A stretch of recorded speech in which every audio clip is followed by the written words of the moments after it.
All right, they're gonna jump in and just see these.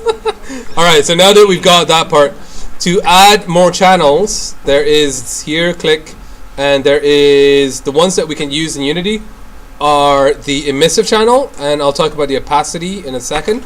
Opacity will be transparency, so you might sometimes want some stuff to be slightly transparent or whatever. I'll do that now in a bit. Emissive channel, do y'all know what the emission channel is? It makes stuff glow.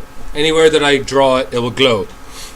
So, for example, if I go back to projection, I'll turn off everything, so no color, no metalness, no height, but I want emission, and in the emissive channel, I'm going to drag this.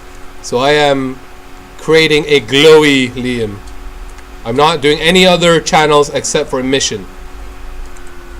So, alright, so when I do that, okay, that should be G, turn that off. You'll see that no matter what, like even though it's in shadow, it glows. It kind of gives off light, and that's basically what emission does. And that's very useful for like if I have, say, a computer like screen, and I put like an emissive part on the screen so it looks like it's glowing. And also you can, have you guys seen Bloom in post-processing? Bloom will react with it so it'll look like it's glowing as well. So you can add Bloom onto it. And I'll show you the rendering mode here, and I'll turn on glare. It should do the same thing. So if I turn on post-processing, if I activate post-processing, and I'm going to add on glare and increase the glare, it should glow around this part. It's not the, oh, there we go. So you see the way it's kind of glowing a little? Everything else isn't glowing, only the parts where it's giving off light or reflecting light is glowing, and because this is emissive, it looks like it's glowing. Cool? It looks like a grave for Liam. A really crappy one. Mode. I'll go over that as well. You haven't seen the rendering window yet, have you? That window? Okay. That is here, mode rendering, and it's good for like getting a really high res image of whatever you're working on. It does take a while. You see it's like slow. You can change how long the maximum time is. Minimum samples is like how many times it needs to calculate before it stops. That's the minimum. It's going to do at least 5 calculations before it stops. What it's doing, it's literally calculating light bounces. So like there's a environment map, and it's going like, here's the light, it's going to bounce here, it's going to hit off this curve of the teapot and bounce onto the other part of the teapot, and it just keeps calculating it. So minimum is like it calculates 5 times, and then you can pop up the minimum if you want it to be high resolution. So it looks a lot prettier than it would look. Say what? It uses the environment map, so by default it's got this kind of like foresty environment map. You can change that in here in the viewer settings. So there's environment map there, and there's a bunch of built-in ones here. So we can do like a studio here. That'll take a little while, and there we go. Here's a little studio, and it takes like the studio map as the lighting for the scene. So the studio map has like white, and it takes the white as like light, if that makes sense. So it's good for showing off a pretty render, especially if you're asked to do contract work and someone's like, oh, what does it look like now? You do a quick little render, just in mode rendering. So back to the emission map. So we know what the emission map does, which is pretty handy and useful. Oh, it turns on the glare in here as well. That's pretty cool. So Liam is glaring at us, and yeah, a little. So that is how you would use emission for like it's especially useful for like little buttons and stuff as well, like little light dials and stuff. They're really handy to slap on in the emission channel. And be aware this is not in the diffuse channel, so it doesn't show up as a diffuse texture. It just glows that color. Now the final one I wanted to show you was the opacity here. Opacity. And in opacity, you can control whether something is transparent or not. So I'm gonna create a fill here, and I'm gonna turn off everything, and this layer will only control opacity. So white will let everything show through, black will hide everything. It's gonna be a problem though. and that is that it is not controlling opacity at all. Like this thing should start going transparent, and it's not when I do the slider. And it is a weird substance thing that I need to change the type of material it uses.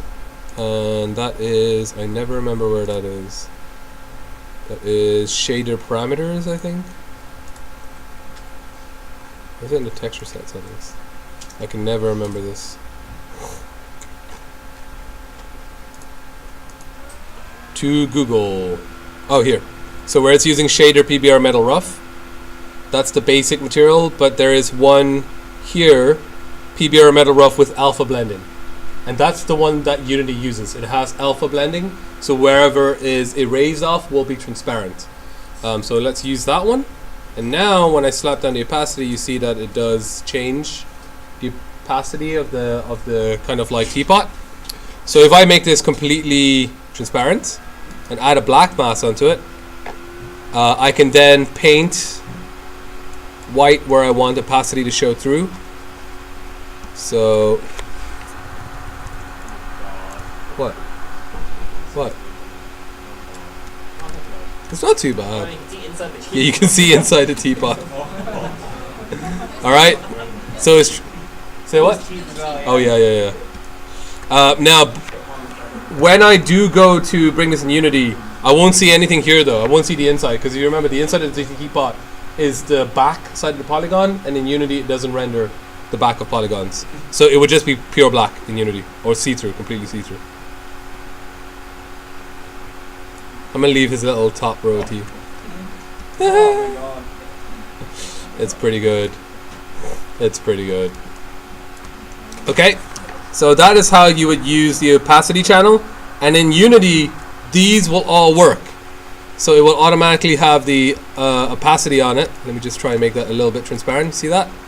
And this is how you would create glass, basically. You would make it a little bit opaque, and you would make it, maybe I'll make it shiny. So the fill doesn't control, fill only has opacity. Let me make it roughness. So very shiny. So you see that? It's like really glassy looking now because it's opaque and it's very shiny. Say what? Looks a bit like jelly. Yeah. It's like, it's because of the texture though, because it's taking the normal map from below, from the map below. But that's kind of how you would do a transparency glass texture. It will work in Unity, but you need to do the thing. So I'm going to export all of this now. So let's see how this works in Unity. I'm going to export textures. I'm going to export them super high res into a different.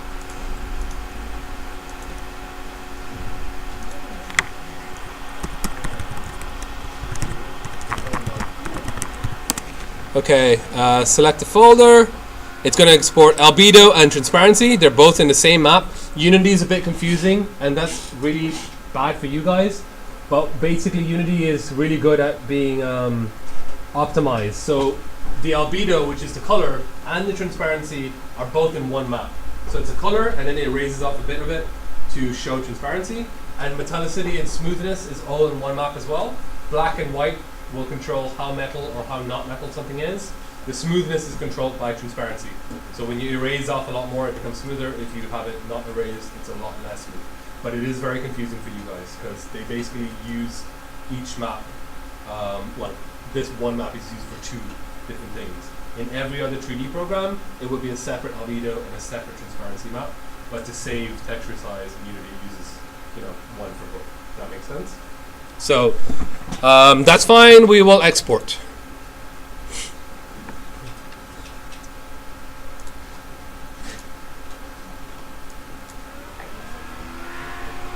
And this will take a little while because we're exporting at 2048, and then we're going to go to Unity.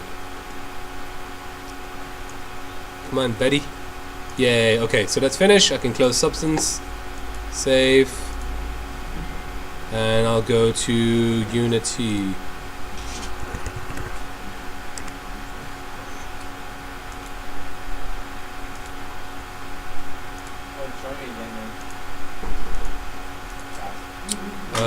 Yeah, it is showing the display now. What? Okay, I guess it's fine now. I don't know. And I don't know why it's not showing me the full window view either. Is that still working? No, it's not. It's not. Is it? Like if I click on Unity, I don't think it's showing Unity here. They're both turned off. I'm only doing display capture. I'll just do the window capture too. Unity. Okay. Oh, I already have a teapot. Legit. Awesome. So I already have a teapot. I just need to make a new material for this teapot.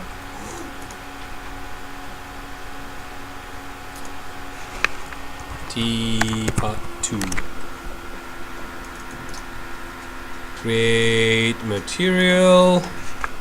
Teapot transparency.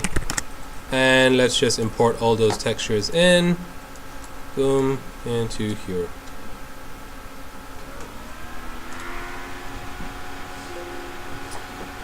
Cool. There's teapot transparency material. I might as well import my my occlusion map and stuff as well. Dang it. Need to go back to subs. Anyway, I'll do this one first and I'll add the occlusion maps later. Come on, buddy. So albedo goes in albedo. Oh goddamn.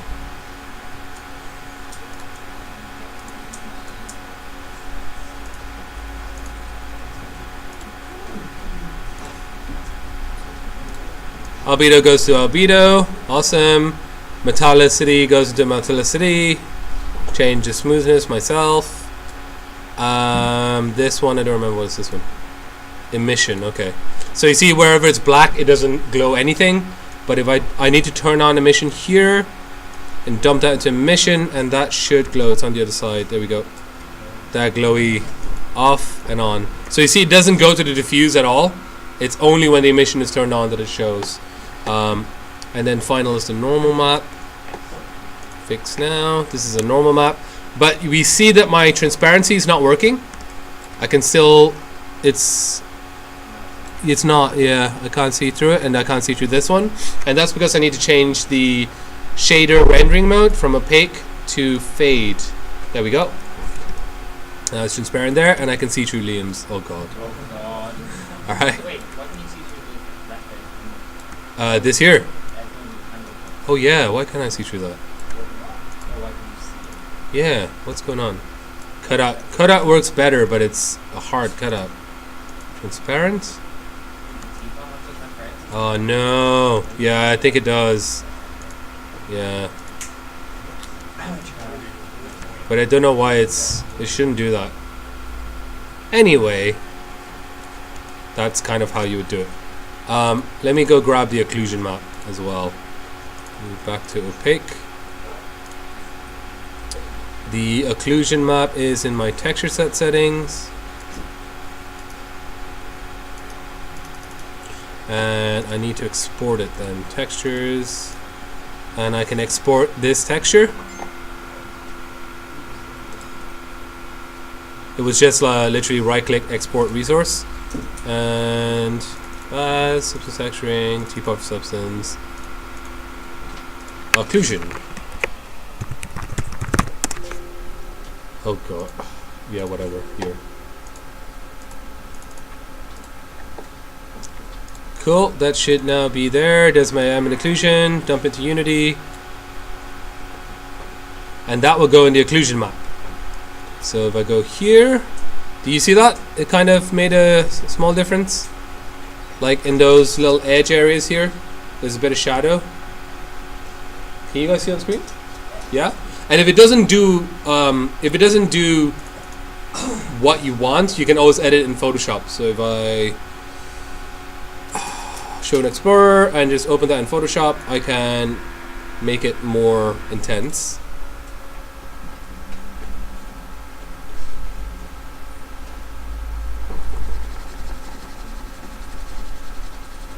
So bored.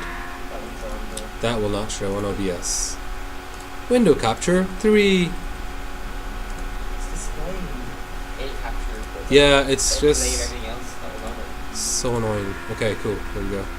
So in Photoshop, all I need to do Levels is probably the fastest one you want to use. I can just do that so it goes more intense. Cool.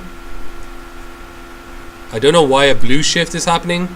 So for that, image adjustments, hue saturation, and just drop down to saturation. And save that. That should save in Unity and should update automatically. Yeah. Cool. You see it kind of extends a bit more now? Should have. No, it hasn't updated here. There we go. There we go. Cool. I'll make sure you can see it in OBS as well.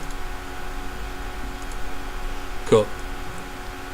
So I can just edit that and now it does a lot more, which is very nice. Like it's a small thing, but without it, it just doesn't look quite as realistic. It looks just a tiny bit more realistic with the ambient occlusion on.